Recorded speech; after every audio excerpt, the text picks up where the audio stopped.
Pourquoi moi? Où suis-je? Depuis combien de temps suis-je là? Une quantité de questions me venaient à l'esprit. Je ne savais plus depuis combien de temps j'étais attaché à ma potence. Chaque jour qui passait, une nouvelle torture m'ouvrait ses portes. Mon tortionnaire était doté d'une imagination débordante dans ce domaine. À croire qu'il a fait ça toute sa vie. Mes yeux, mes ongles, mes dents, ma langue. Aucune partie de mon corps fut épargnée. Après chaque séance, mon corps se reconstituait de lui-même, comme si on rembominait la séquence pour en profiter de plus belle. Après l'une de mes tortures, il me laissa seul, baignant dans ma souffrance et mes incertitudes. Depuis combien de temps je subis ça? Des mois? Peut-être même des années. Ma notion du temps était totalement altérée. Je ne désirais qu'une chose, c'était de mettre fin à mon calvaire. J'entendis alors une voix non loin de moi. C'était celle d'une jeune fille brune.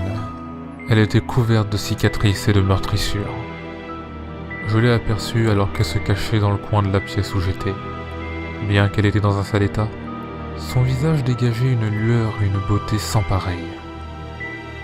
L'étonnement fut réciproque. Malgré sa surprise, elle me demanda si j'allais bien et surtout si j'étais réel. Péniblement, je répondis oui d'un simple hochement de tête.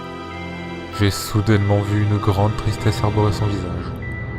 Sans attendre, elle se précipita vers moi, essayant de dénouer mes liens et de me faire descendre de ma potence. Après de pénibles minutes, elle finit enfin par me détacher et à me rattraper alors que je m'écroulais. Elle me traîna hors de la salle de torture afin de nous mettre à l'abri. Nous nous sommes arrêtés devant un miroir, et un grand sentiment d'effroi me parcourut tout le corps. J'étais terrifié à l'idée de voir que je n'avais plus l'apparence d'un jeune garçon de 8 ans, mais plutôt d'un jeune homme qui en approchait la vingtaine. Pendant un instant, j'ai cru devenir fou.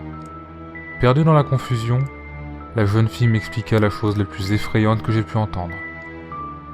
Elle m'annonça que j'étais mort, et que l'endroit où je me trouvais était tout simplement l'enfer. J'étais complètement perdu. La panique ainsi que la folie commença à me gagner peu à peu. Je trouvais cela inconcevable d'être mort. Comment aurais-je pu l'être après tout?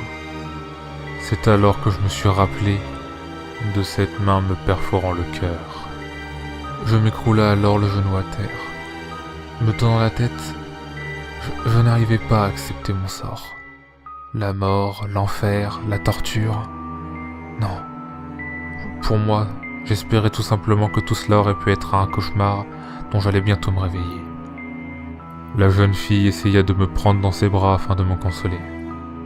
Dans la panique, je n'ai pas cherché à comprendre. Je l'ai repoussée, la faisant tomber au sol. Une question me brûlait les lèvres. C'était de savoir qui elle était et comment est-ce qu'elle pouvait savoir tout ça. La jeune fille m'annonça qu'elle s'appelait Lynn. Et en me racontant son histoire, j'ai remarqué d'étranges similitudes avec la mienne. Elle aussi avait eu des dons surnaturels depuis son enfance. La créature l'a suivie après son 8e anniversaire avant de la capturer et de la torturer. Exactement comme moi. J'ai eu beaucoup de mal d'accorder du crédit à son histoire. Mais au final, j'ai quand même fini par la croire. Pourquoi, je ne saurais vous dire. Sans doute à cause de sa beauté, ou du moins de la tristesse qu'elle arborait pendant qu'elle me racontait son récit. Notre discussion s'attardait de plus en plus, et malheureusement pour nous, le rugissement de la bête se fait entendre, résonnant dans l'intégralité du corridor. Regardant en direction du bruit, Lynn m'empoigna fortement le bras et me tira de toutes ses forces pour qu'on puisse se mettre à l'abri. Nous avons couru un long moment dans les couloirs qui étaient faits de morceaux de chair humaine en décomposition. L'odeur était tellement forte que je n'ai pu m'empêcher d'avoir le vertige, me faisant trébucher sur le sol. Lynn essaya de me relever, mais en vain. Les bruits de pas se rapprochaient dangereusement de nous. La distance qui nous séparait d'elle semblait courte, du fait qu'on pouvait entendre sa respiration. Dans un ultime effort, je réussis à me lever, courant, laissant ma peur de côté l'espace d'un instant. Lynn et moi avons réussi à trouver un endroit où nous pensions être en sécurité. Chercher la sécurité en enfer, comme si un tel endroit pouvait exister. Soudain, le sol s'enfonça sous nos pieds. Par réflexe, j'ai essayé d'attraper la main de Lynn, afin de ne pas être séparés. Mais hélas, c'était inutile. Plus ce dernier nous engloutissait, plus l'écart qu'il y avait entre Lynn et moi se creusait. Une fois complètement englouti, je n'ai gardé qu'en mémoire cette sensation de chute interminable. Ma descente dura plusieurs longues minutes, et pendant cette dernière, j'ai réussi à entendre des voix d'hommes, de femmes et d'enfants, pleurant et hurlant à l'agonie. Mon périple se termina dans une fosse.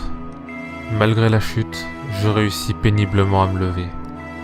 Je regardais autour de moi afin de voir si Lynn n'était pas dans les parages. Mais malheureusement, l'obscurité de la salle m'empêcha de voir quoi que ce soit. Alors que je reculais avec prudence, je me suis senti trébucher sur quelque chose de dur et d'insolite. Une lumière tamisée éclaira soudainement la salle, faisant apparaître des milliers d'ossements qui jonchaient le sol de cette dernière. Mes nerfs me lâcha peu à peu, me faisant plonger lentement mais sûrement dans la folie. Tant d'événements se succédaient, mais aucune réponse ne m'était donnée. Mes cris de folie ainsi que mes larmes résonna dans toute la fosse. Je restai un long moment dans cette dernière, afin d'évacuer toute ma démence. Une fois mes esprits retrouvés, je me rappela d'une chose importante. Lynn. Elle seule avait les réponses à mes questions. Et plus important encore, elle m'avait délivré de mes souffrances. On ne se connaissait pas depuis longtemps, mais je ne pouvais pas faire comme si rien ne s'était passé. Je devais la retrouver, et ce, quel qu'en soit le prix.